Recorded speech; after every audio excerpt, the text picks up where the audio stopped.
సోదరులారా, ఈరోజు కామ్రేడ్ శ్రీనివాస్ గారి సంస్మరణ సభకు హాజరైనటువంటి రాష్ట్ర కార్యదర్శి తమ్మినేని వీరభద్రం గారు, ఉమ్మడి జిల్లా కార్యదర్శి వాసుదేవరెడ్డి గారు, ఈ జనగామ పట్టణంలోని ప్రముఖ డాక్టర్లు, రాష్ట్ర కార్యదర్శి వర్గ సభ్యులు అబ్బాస్ గారు, రాష్ట్ర కమిటీ సభ్యులు స్కైలాబ్ గారు, సామాజిక సంఘాల నాయకులు అందరికీ పేరు పేరున ధన్యవాదాలు, అభినందనలు తెలియజేస్తా ఉన్నాం. సీని గారితో ఉన్నటువంటి అనుబంధాన్ని, అదే రకంగా మీకు కనెక్ట్ అయినటువంటి విషయాలన్నింటినీ కూడా ఇంతమందిలో పంచుకున్నారు. ఆ ఆత్మీయ పలకరింపు ఏదైతే ఉందో ఆ సీని గారికి మనం ఇచ్చేటువంటి ఘనమైన నివాళి. అదే రకంగా తమ్మినేని గారు చెప్పినట్టుగా శ్రీనివాస్ గారిని ప్రజా ఉద్యమాలలో ఎప్పుడు బతికుంటాడు అనేటువంటి విషయాన్ని భవిష్యత్తులో ఈ జనగామ పట్టణంలో, అదే రకంగా జనగామ జిల్లాలో భారత కమ్యూనిస్ట్ పార్టీ మార్క్సిస్టు ముందుకు తీసుకుపోతుందని తెలియజేస్తూ ఒక అమరవీరుల గీతం సీనన్న మీద మొన్న అంతిమయాత్రలో పాడినటువంటి పాట, అది చాలా అద్భుతంగా ఉంది. ఆ పాటను ఈ కార్యక్రమాన్ని ముగిస్తా ఉన్నాం. ఈ కార్యక్రమానికి వచ్చినటువంటి ప్రింట్, ఎలక్ట్రానిక్ మీడియా మిత్రులకు, ఈ సభకు సహకరించినటువంటి పోలీసు యంత్రాంగానికి, ఈ వార్డు ప్రజలందరికీ కూడా పేరు పేరున అభినందనలు తెలియజేస్తూ, అందరూ ఈ అమరవీరుడి గీతం పాట అయిపోయిన తర్వాత కమ్యూనిటీ హాల్ గడిపోయి అందరం భోజనం చేసుకోవాలి. ఈ కార్యక్రమాన్ని, ఈ సభ ఇంతతో ముగిస్తూ ప్రకటిస్తా ఉన్నాం. సంజీవన్న తక్కువ పరిచయం జనగాం వచ్చిన తర్వాత, దట్టు మా సీనన్నను చూసిన తర్వాతనే ఎర్ర జెండా కింద ఉండేటువంటి కార్యకర్తలు ఇంత యూనిటీగా ప్రజా సమస్యల మీద పోరాడతారు అనే విషయాన్ని మన బొట్ల సీనన్నను చూసిన తర్వాతనే నాకు తెలిసింది. సిపిఎం పార్టీ కార్యకర్తలంటే చాలా మందికి చిన్న చూపు ఉంటుంది. కానీ వాళ్ళు చేసేటువంటి పోరాటాలు నిత్యం ప్రజలకు సంబంధించిన పోరాటాలే. ఆ పోరాటాలలో మన జనగామ ముద్దుబిడ్డ, దళితుడైనటువంటి మన కామ్రేడ్ బొట్ల సీనన్న అంత అంకిత భావంతో పనిచేయడము నాకు నిజంగా చాలా ఆనందించదగ్గ విషయం. మరొక బాధాకరమైన విషయం ఏంటంటే, 2-3 సంవత్సరాల నుంచి వ్యక్తిగతంగా సీనన్న నేను కనీసం వారానికి 2 సార్లైనా మాట్లాడుకుంటున్నాం.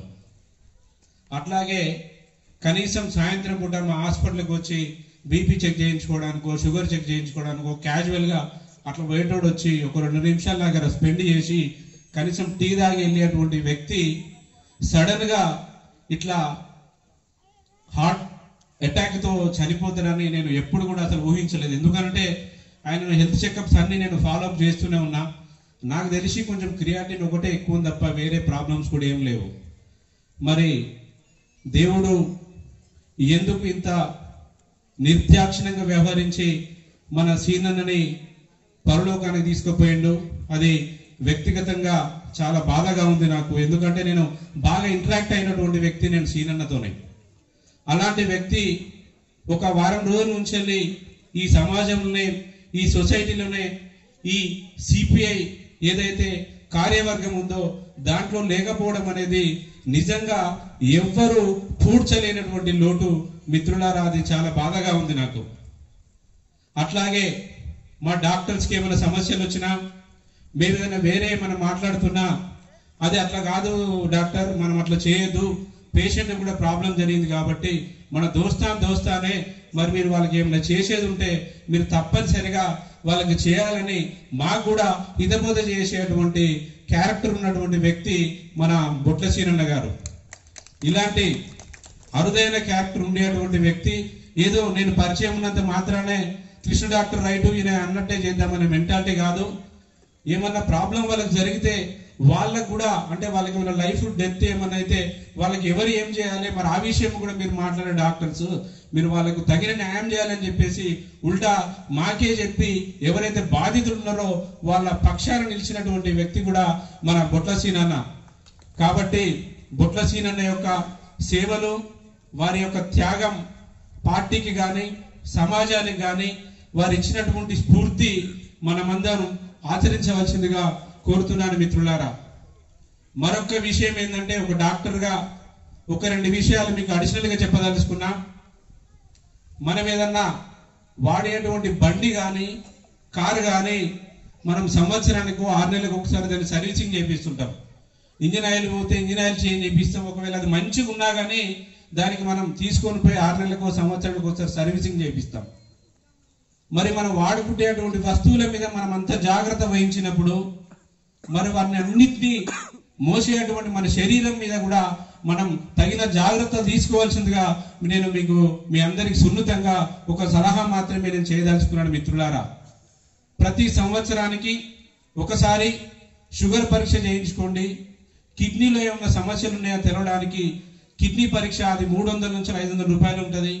ఒక ఛాతీ ఎక్స్రే, ఒక ఈసీజీ, ఒక గుండె scanning, 2D eco are TMT, ఇవి చేసుకుంటే బేసిక్ మన లైఫ్ రిస్క్ ఏ రేంజ్ లో ఎంత సివియారిటీగా ఉన్నదనేది కూడా తెలుస్తుంది. మనం ఇవన్నీ ఒక ఫుల్ బాడీని పెట్టినటువంటి ఖర్చు.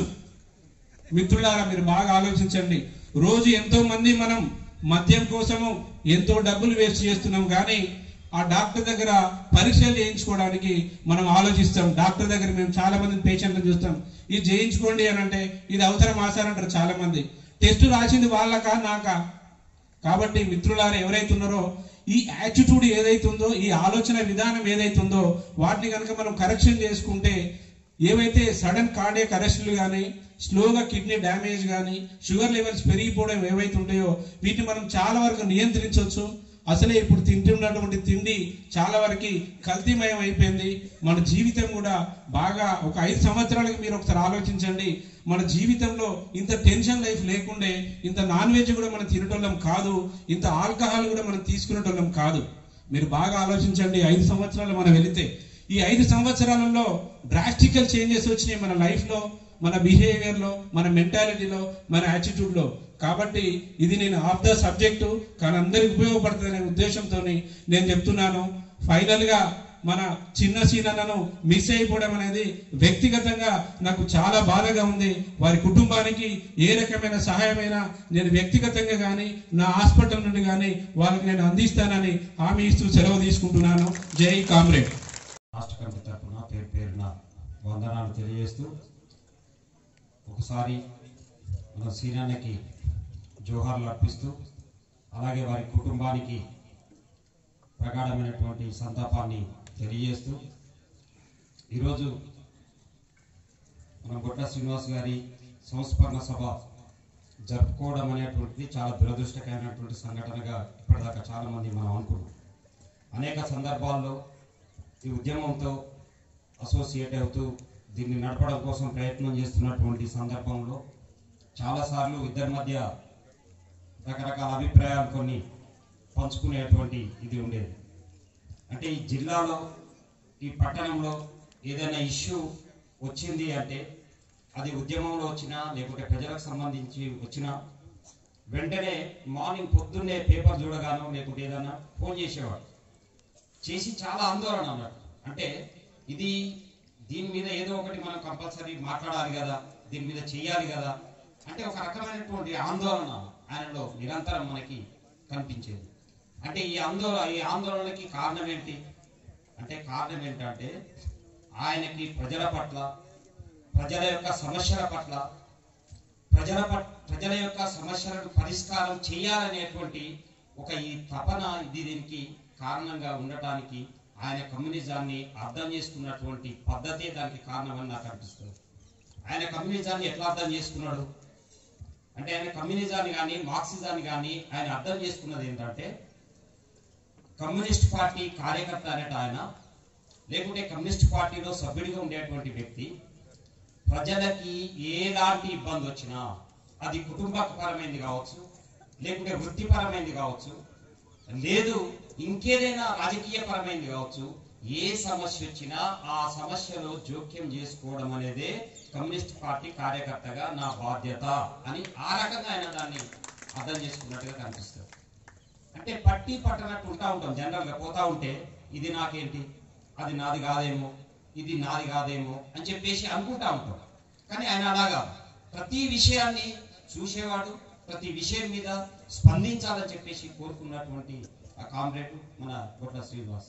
అందుకనే సమరమే నా యొక్క అంతిమ సంతకం అని అంటారు, అంతిమ చిరునామా అని చెప్పేసి చెప్తారు. అందుకని ఇప్పుడు బొట్ల శ్రీనివాసు మరణం అనేది ఇప్పుడు చివరి చరణం కాదు, ఇది మనం గుర్తుపెట్టుకోవాల్సింది. మనం మరణాన్ని మర్చిపోవాలి, ఆయన చేసినటువంటి సమరాన్ని గుర్తు పెట్టుకోవాలి. ఆ సమరము ఎర్ర జెండా బట్టి చేశాడు.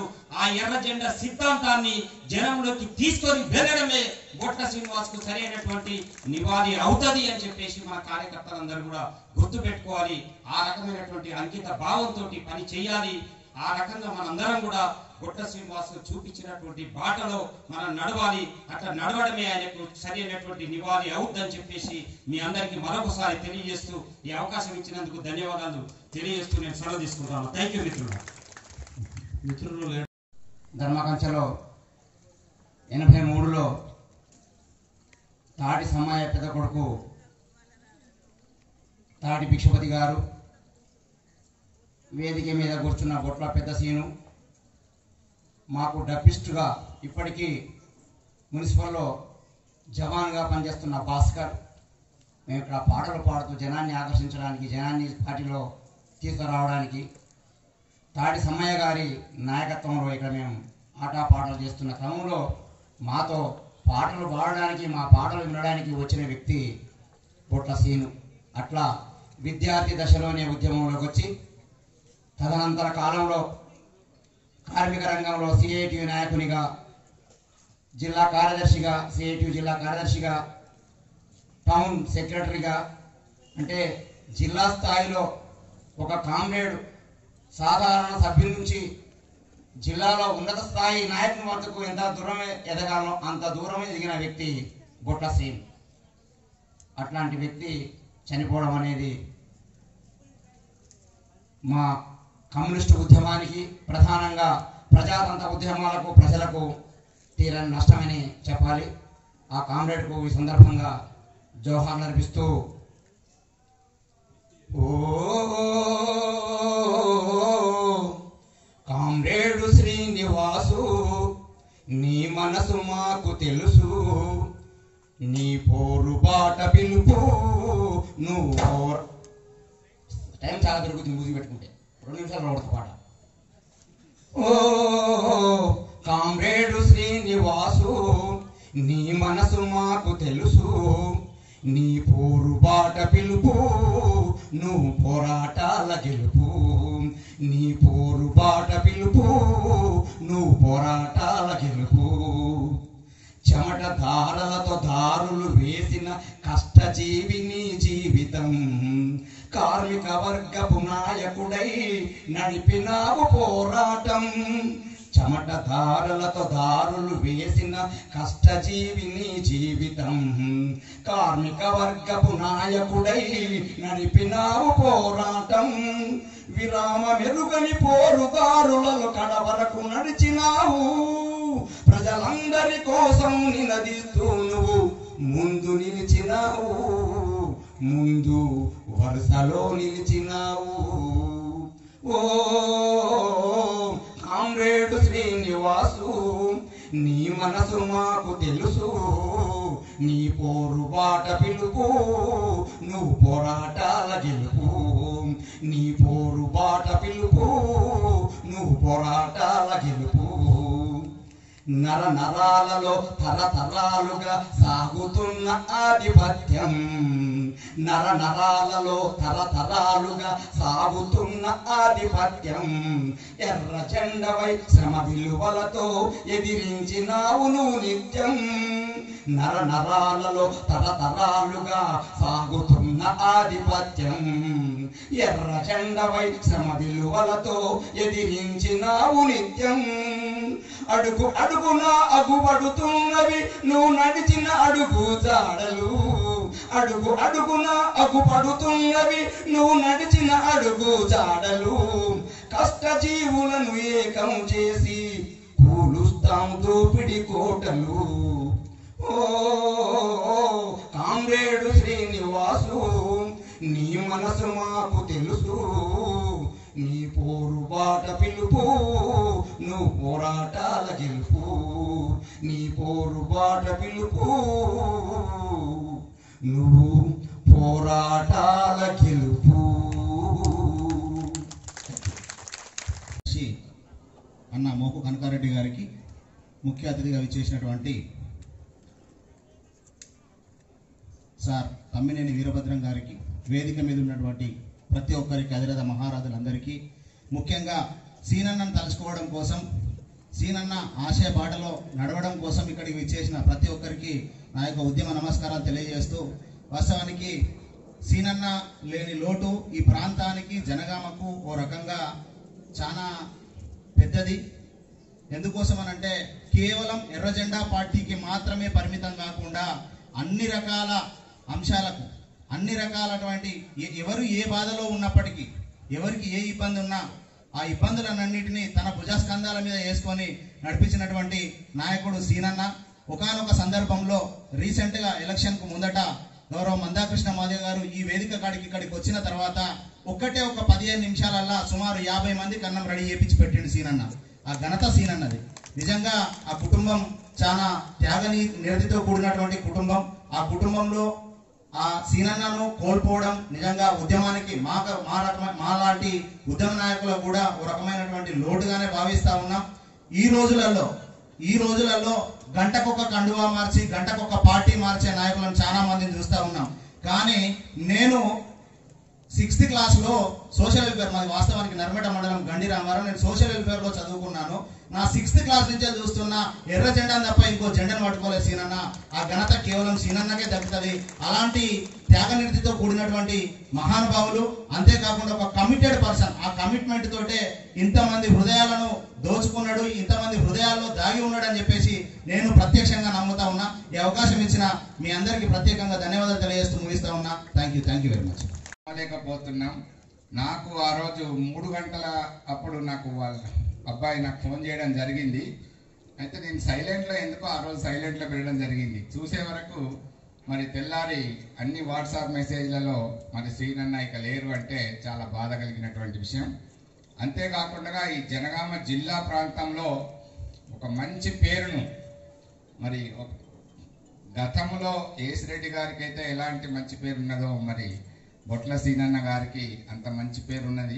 మరి మా సంఘంలో అయితే మరి సీను అనగానే వెంటనే వచ్చి, సార్ ఇక్కడ ఈ ప్రాబ్లం ఉన్నది, ఇక్కడ ఇది ఉన్నది, ప్రాబ్లం దగ్గరకే సీను వెళ్ళేవాడు.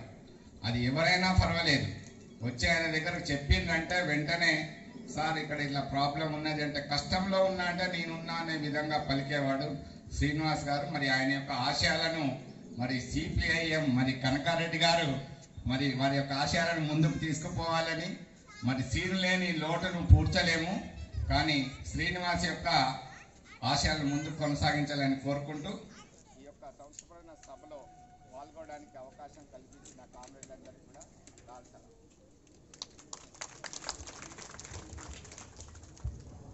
ఓకే, లాల్ సలాం. సభాధ్యక్షులు కనకారెడ్డి గారు మరియు వేదికపై ఉన్నటువంటి పెద్దలందరికీ కూడా, మరి దళిత కమ్యూనిస్టు నాయకుడు అంటే ఏసిరెడ్డి గారిని తర్వాత ఉన్న ఏకైక పేరు మాత్రం ఇప్పటి వరకు జనగామలో కానీ నాకు సీను 34 సంవత్సరాలుగా తెలుసు. 34 సంవత్సరాల నుంచి చెక్కు చెదరకుండా అదే ఎర్ర జెండాతోటి, అదే యొక్క అభ్యుదయ భావాలతోటి ఎక్కడైనా కష్టం ఉన్నా అంటే నేనున్నా అన్నట్టుగా మరి ఈరోజు మనందరి ముందు లేడంటే మాట్లాడుకోవాల్సిన మాటలు కాదవి. కానీ ప్రతి ఒక్కరు ఇక్కడికి వచ్చిన నాయకులందరూ, అలాగే సభాధ్యక్షులు, సిపిఎం పార్టీలో ఆయన నిబద్ధత గురించి కొనియాడారు. ఆయన సిపిఎం పార్టీలో ఆయన ఎంత నిబద్ధత ఉన్నాడో, ఎంత ముందుకు పోయాడో, ఎంత పెద్ద నాయకుడు అయ్యాడో. కానీ ధర్మకంచకు వచ్చి మా వాడికి వస్తే మాత్రం చిన్నపిల్లలతోటి చిన్నపిల్లల్లాగా, పెద్దవారితో పెద్దవారిలాగా, మాలాంటి వారితో, నాకు వరుసకు తాత అయితే ఏ తాత ఏంది అని, అన్న అయితే అన్న అని, ఇలా ప్రతి ఒక్కరితోటి ఆ పార్టీలో ఎలాగా ఉన్నాడో వీళ్ళందరూ ఆయన గురించి చెప్తుంటే మనం అందరం ఇంత గొప్పగా ఉండేవాడు అని అనుకుంటున్నామో అంతకంటే గొప్పగా మా వార్డులో ఉండేవాడు. నాకు తెలిసి ఆయన కౌన్సిలర్గా పోటీ చేస్తున్న రోజు వాసుదేవ్ రెడ్డి అన్న, మల్లారెడ్డి అన్న వీళ్ళందరూ వచ్చారు. నేను కూడా పోటీ చేస్తాను ముందుకు పోయినా. కానీ నీకంటే పెద్దోడు అనగానే అందులో Congress party CPM party alliance అనగానే గమ్మున వచ్చేసి అన్నతో పాటు తాతతో పాటు పనిచేస్తూ తిరిగితే వాళ్ళే వచ్చి చెప్పగానే విన్నామని వీళ్ళందరూ కూడా నాకు గొప్పగా చెప్పిపోయారు. ఆ రోజు నేను ఎందుకు వదులుకున్నా అని ఆ 5 ఏళ్లలో, తర్వాత అమ్మ కూడా 5 ఏళ్ళు చేస్తుంటే ఆ 10 ఏళ్లలో తెలిసింది నేను వదులుకోవడమే మంచిది. ఆ తాత ఇంతగానం చేస్తూ నేను కూడా చేస్తున్నా చేయకపోతున్నా, నేను చిన్న వయసులో నా మెచ్యూరిటీ ఏ విధంగా ఉంటుండేనో అని ఆలోచించుకోలేకపోయి ఖచ్చితంగా తాతకి ఇవ్వడం, తాతని గెలిపించడమే మంచిదని నాకు నేను మనస్సాక్షికి చెప్పుకున్నా, నాకు నేను ఒప్పుకున్నా. నాకు తర్వాత ఏదో ఉద్యోగం వచ్చింది, రిపోర్టర్గా కొద్ది రోజులు చేసిన తర్వాత ఉద్యోగం వచ్చింది, ఉద్యోగం చేసుకుంటున్నా. అలాగే అప్పటి నుంచి ఇప్పటి వరకు ఎంతోమంది కౌన్సిలర్లు ఆ రిపోర్టర్గా ఉండడం వల్ల చాలా మంది పరిచయం. కానీ అందరిలో అంత గొప్పగా ఎలక్షన్ల వరకు మాట్లాడుతూ ఎలక్షన్ల వరకు తిరిగిన వాళ్ళు ఉంటుండొచ్చు, కానీ ఎలక్షన్లు అయిపోయిన 5 ఏళ్ల వరకు కూడా తిరుగుతున్న వ్యక్తి ఒక చిన్న శ్రీనివాసనే చూసిన. ఆ చిన్న శ్రీనివాసే తెల్లారు లేచేసరికి ప్రతి ఒక్కరు ఇంటి ముందుకు వచ్చేవాడు. వచ్చే ఫస్ట్ లేపి, అప్పుడు నాకు ఉద్యోగం లేని టైంలో లేపి ఇట్లా తిరుగుదాం దా వాడని చెప్పేవాడు. ఎందుకు తాత నువ్వు పోయి రాపంటే లేదు రా అని చెప్పేసి ప్రతి ఒక్కరింటి దగ్గర ఆపి చిన్న పిల్లల కానీ పెద్ద పిల్లలు పిలిచి మరీ మాట్లాడుతుండేవాడు. అది ఇప్పటి వరకు కొనసాగింది. మాజీ కౌన్సిలర్ అయిన తర్వాత, ఓడిపోయిన తర్వాత, మళ్ళీ అమ్మ అయిపోయిన తర్వాత, ఇప్పుడు వట్టి ఉన్నా కూడా అంటే నిన్నటి వరకు ఆయన చనిపోయేంత వరకు కూడా అలాగే కొనసాగిండు, అలాగే ఉన్నాడు, అలాగే నిబద్ధతతో ఉన్నాడు. ఆయన మనస్సాక్షి ఏం చెప్తుండనో, ఆయన రాజకీయాలు ఏం చేస్తుండనో బయట మాకు తెలియదు, కానీ ఇక్కడికి వచ్చి మాత్రం సిపిఎం పార్టీ, కాంగ్రెస్ పార్టీ, ఇంకేదో పార్టీ అని పార్టీలకు అతీతంగా ఎవరితోటైనా మనందరం ఒకటి అని ఖచ్చితంగా అందరితో పాటు ఉండేవాడు, అందరితో పాటు కలిసిమెలిసి ఉండేవాడు, అందరితో పాటు ఉండి ఇంత తొందరగా ఇదే వాటిలో ఇక్కడే పెట్టి మళ్ళీ ఆయన గురించి అట్లా మాట్లాడతామని మాత్రం నేను ఎప్పుడు అనుకోలేదు. కానీ అలా జరిగిపోయినందుకు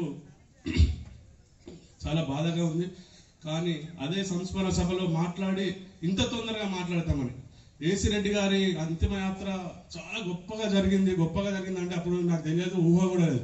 కానీ అంత గొప్పగా మళ్ళీ చిన్న శ్రీనివాస్ దే జరిగిందని అందరు చెప్తుంటే, ఆహా ఏసీ రెడ్డి అంత గొప్పగా జరిగిందా, మా తాతకు అట్లా జరిగిందా అని ఒక ఉత్సాహం ఇప్పుడిప్పుడే మీరు మాట్లాడుతున్న మాటల్లోనే ఒక ఉత్సాహం వచ్చింది. అంటే అంత గొప్ప వ్యక్తి ఆ సిపిఎం పార్టీలో కూడా అంత గొప్పగా వేస్తేనే కదా ఇంత వేసేది అని ఒక చెప్పలేని, అసలు ఏం చెప్పాలో కూడా అర్థం కాని పరిస్థితి ఉంది. తాత గురించి అసలు మాటలు చెప్పుకోవడం చాలా తక్కువ, ఎన్ని చెప్పినా కూడా. అసొంటి వ్యక్తి మాత్రం మా ధర్మకంచలో దొరకడని నేను అనుకుంటున్నాను. ఈ అవకాశం ఇచ్చిన పెద్దలందరికీ ధన్యవాదాలు. Thank you.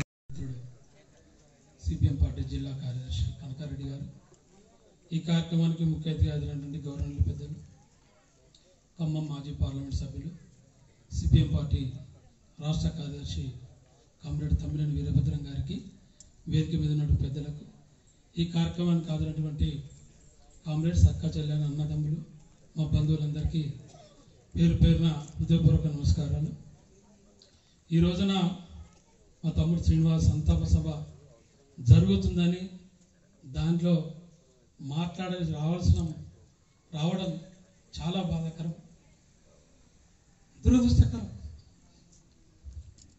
ఆ బాధ మేము వర్ణించలేము. అర్ధరాత్రి లేవగానే గుర్తొస్తుంది. పొద్దున్న లేవగానే ఉదయం ఒకరి ముఖం ఒకరు చూసుకున్న వాళ్ళు. మా ప్రాంతంలో కానీ రాజకీయాలు వేరున్నప్పటికీ ఒక్కరోజు కూడా మేము వ్యతిరేకంగా మాట్లాడుకోలేదు. ఏ సందర్భంలో కూడా పార్టీలు ఎన్నికల వరకే పార్టీలు, తర్వాత ఎక్కడ కూడా ఒక వ్యతిరేకంగా మాట్లాడుకోలేదు. పంచాయతీ విషయంలో కానీ, మా కులం విషయంలో కానీ, ప్రాంతం విషయంలో కానీ మేమిద్దరం ఒక్కటే. అక్కడ సీన్ ఉండంటే ఆయన చూసుకుంటాడని చెప్పాను నేను. అక్కడ పంచాయతీ అవుతుందా, చిన్న సీన్ వచ్చిందా, తమ్ముడు వచ్చిందా, ఉన్నాడు, చెల్లి పెట్టేసి ఆయన చూసుకుంటాడు. ఏ రోజు మేము వ్యతిరేకంగా లేవు. ఈ రోజున అతను మరణించడం చాలా బాధాకరం. మాకే కాదు, కుటుంబానికే కాదు, ఈ ప్రాంతానికే కాదు, ప్రతి ఒక్కరికి కూడా చాలా బాధాకరం. వారి ఆశయాలు కొనసాగాలి. మరి ఈ రోజున పార్టీ వాళ్ళు ఇంత పెద్ద సభను పెట్టి మా తమ్ముని గౌరవించడం మా అందరు కూడా గర్వకారణం. జనగామ పట్టణంలో మరి సిపిఎం పార్టీ నాయకులలో గతంలో మేము చూసినప్పుడు చూసిన నర్సిరెడ్డి గారి అంతిమయాత్ర తర్వాత, ఏసిరెడ్డి గారి అంతిమయాత్ర తర్వాత మరి మా తమ్ముని జరిగింది. మాకు అది గర్వకారణం. ఏదేమైనప్పటికీ వారు లేని లోటును ఎప్పుడు మర్చిపోము. ధన్యవాదాలు.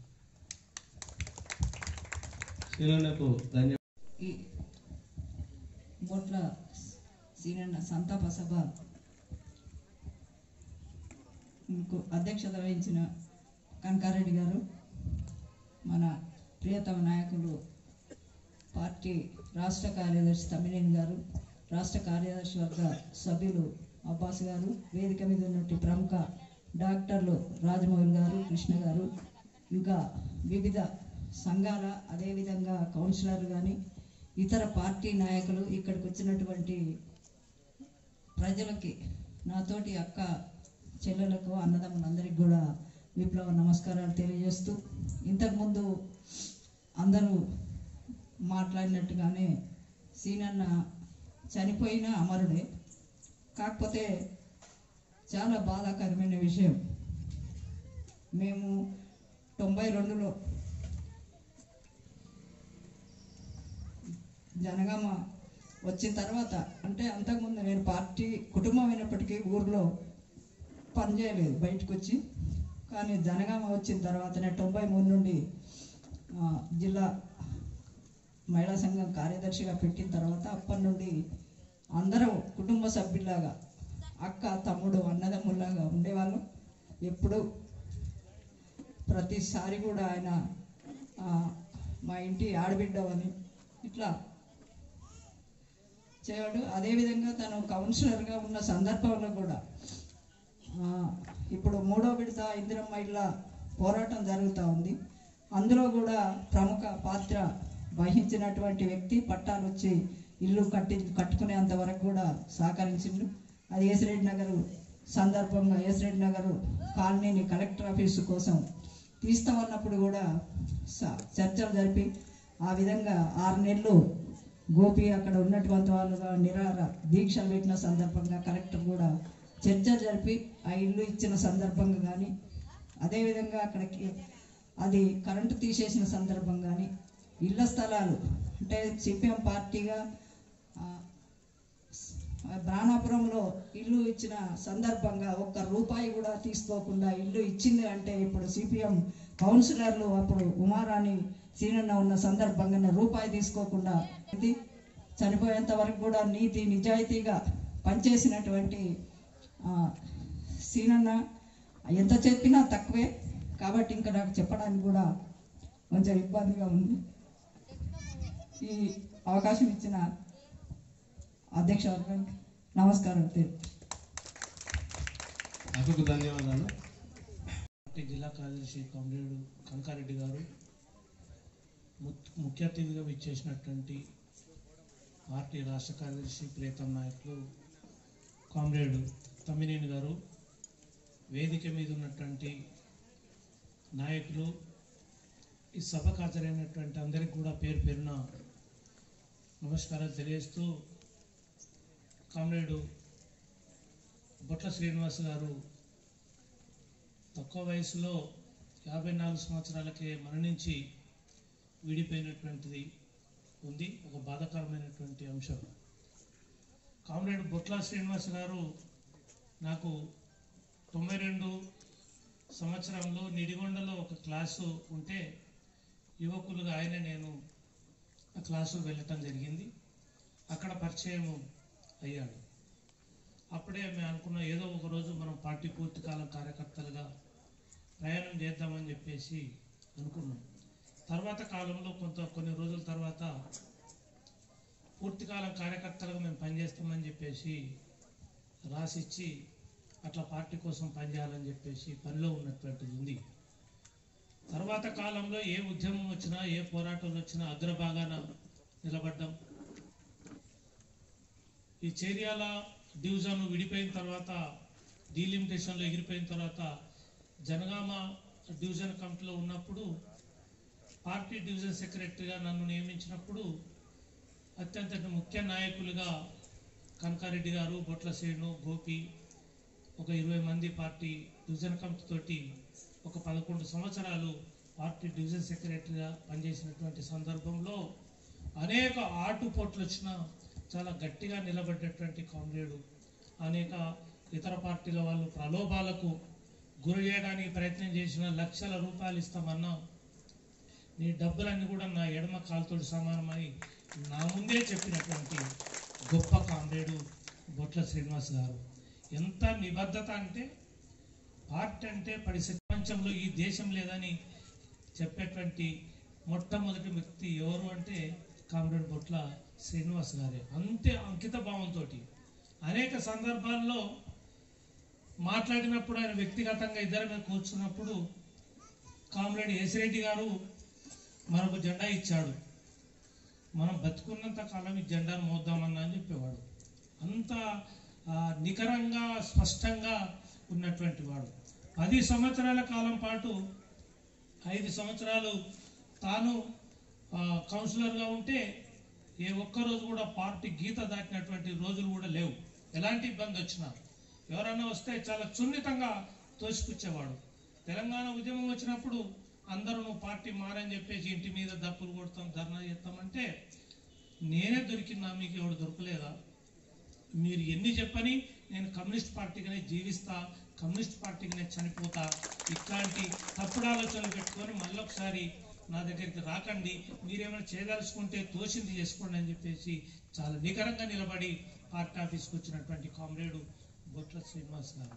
ఇట్లాంటి అనేక సందర్భాలు వచ్చినప్పుడు కూడా మరి గట్టిగా నిలబడ్డటువంటిది. నేను సుగుణం కూడా అభినందిస్తున్నా. అనేక సందర్భాలు ఇబ్బంది వచ్చినప్పుడు కూడా శ్రీనివాస్కు చాలా గట్టిగా మద్దతుగా నిలబడ్డది కామ్రేడ్ సుగుణ. ఎలాంటి ఇబ్బంది వచ్చింది కానీ గొప్ప విషయం. అందుకని కామ్రేడ్ బొట్ల శ్రీను లేకుండా ఈ సభ జరపడం ఒక బాధాకరమైనటువంటి అంశం, ఒక ఇబ్బందికరమైనటువంటి అంశం. పార్టీ జిల్లా కమిటీలో సీన్ లేడు, ఇక రాడు అంటే ఇది ఒక బాధాకరమైనటువంటి విషయంలో అనేక పోరాటాలు మన ముందు ఉన్నాయి. పార్టీని ముందుకు తీసుకుపోతున్నటువంటి సందర్భంలో కామ్రేడు బొట్ల శ్రీనివాస్ గారు లేకపోవడం అనేటువంటిది కొంత ఇబ్బంది. అయినప్పటికీ రాజన్న చెప్పినట్లుగా, పెద్దలు చెప్పినట్లుగా కామ్రేడ్ బొట్ల శ్రీనివాసు సహచర కామ్రేడ్ లేకపోవచ్చు, తను ఇచ్చినటువంటి మోసినటువంటి జెండా ఉంది, తను చదివినటువంటి సిద్ధాంతం, పార్టీ పోరాటాలు మన ముందు ఉన్నాయి. ఆయన ఇచ్చినటువంటి బాటలో మనం అందరం కూడా ముందుకు సాగాల్సినటువంటి అవసరం ఉంది అనేటువంటిది.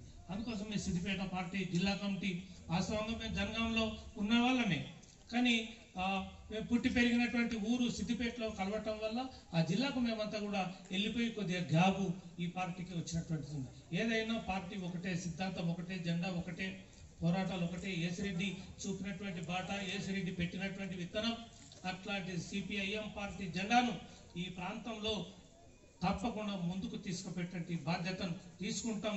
సీనన్నే కాదు, సీనన్ ఇచ్చినటువంటి బాటలో మేము కూడా చివరి దాకా ఈ జెండా మోస్తామని చెప్పేసి ఈ సందర్భంగా చేస్తూ ఈ మాట్లాడే అవకాశంగా.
అతి తక్కువ సమయంలో మీ వ్యాపార సామ్రాజ్యాన్ని పెంచుకోవాలనుకుంటున్నారా?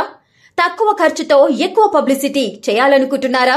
అయితే ఇంకెందుకు ఆలస్యం, మీ జేఎన్టీవీ తెలంగాణ ఛానల్లో అతి తక్కువ ఖర్చుతో ప్రకటనలివ్వండి, అత్యధిక లాభాలను సాధించుకోండి. వ్యాపార, వాణిజ్య, పాఠశాలలు, వైద్యశాలలు, హోటళ్లు, వస్త్ర దుకాణాలు, అన్ని రకాల వ్యాపార ప్రకటనల కొరకు సంప్రదించండి. మా phone numbers 8558288081, 9247896607. For more updates, please like and subscribe to JNTV Telangana. Hi! Subscribe to JNTV Telangana. Don't forget to like the video And to get the notification of a video, hit the bell icon.